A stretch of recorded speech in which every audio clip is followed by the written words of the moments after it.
Kids, we are privileged to have comic book royalty at the table with us here today. The legend, the one and only Jim Lee. Welcome, sir. Hey, thank you. Thank you very much, man.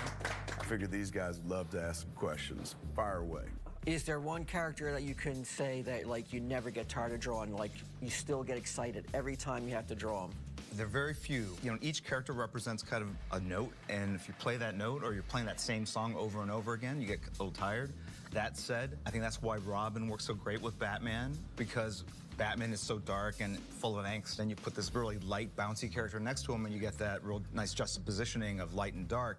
You know, a lot of people kind of dismiss Robin, but he plays a real critical part in kind of humanizing and making Batman more accessible. Nice. What about you, Zap? You got a question for the great Jim Lee? Sure do. What was the most daunting project that you ever undertook? Probably All-Star Batman and Robin, working with Frank Miller. He was the guy that really inspired me to get into comics. And then years later, I'm working with the guy. And the thing with Frank is he's obviously a master storyteller. So as soon as I read the script, I would imagine what he would draw. So it was kind of daunting. But after I kind of got past that and said, this is Batman, you should have fun with it, well, smooth sailing after that. But working with, you know, your idols, it's one of the really cool things about comics. Bri, you got a question for Jim? I do. My middle name is Lee. Okay. I find myself to not be very successful. You have Jim Lee, Jason Lee, Bruce Lee, Sarah Lee. Should I change my name to Brian Lee and drop the Johnson? Sure. Yeah, why not, man? Sorry, Dad, killing the family name.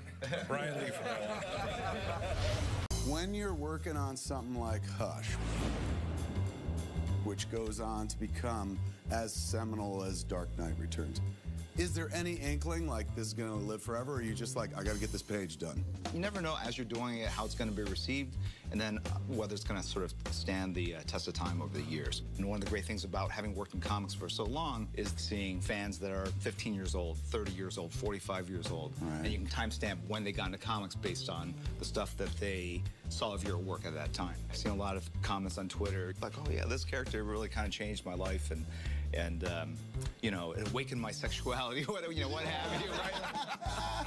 So there's somebody that comes up to you and they're like, Psylocke! Yeah, exactly, right, you know? It's like, yeah, we've all been there.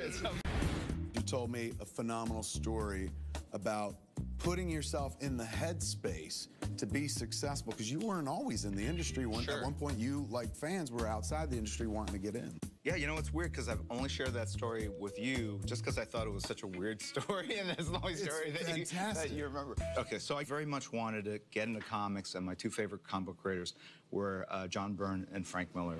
And for some reason, I was into this whole, like, Rocky thing where it was like mind-body, right? It wasn't just that the art had to be good enough. I had to physically want it more than anyone else. And so there was this little track at this high school, and I would run like a couple miles, but while I was running, I would be chanting, Miller, Byrne, as if like every step I was taking was physically getting me closer towards this goal of becoming John and Frank. So I don't know if it helped or not, honestly, but it did get me in shape. It got me in shape. To me, it was just about, I had wanted so much that I could work through the pain of anything, right? I could run 10 miles. I could move to New York City and work as a janitor at Marvel if that would get me into the office. So I just was super focused on it, and I think about 6 months later, I got my first gig. Isn't that tremendous, man? Yeah. So. And now, think about it. There's some kids running around tracks, and we're going, Jim Lee, Jim Lee, Jim Lee.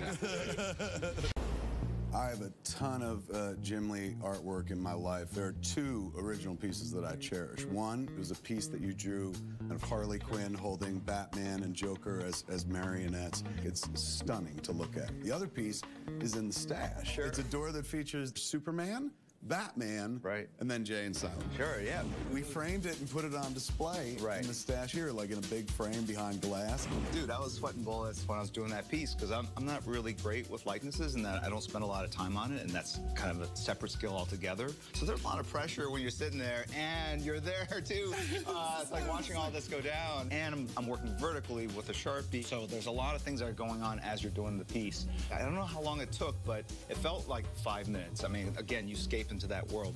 It was so fast that, like, by the time he was done drawing, I noticed that I was turgid. Oh, I was just like, yeah, right, yeah. Well, that was you behind me. All right. Yeah. Is that a Sharpie in your pocket? Yeah, exactly. No. Oh, man, that's all the time we got for this week. We got to go. For Comic Book Man, I'm Kevin Smith. Brian Johnson. Walt Flanagan. Mike Zapsik. Ming Chen. Ladies and gentlemen, give it up for the tremendous Jim Lee. Thank you guys.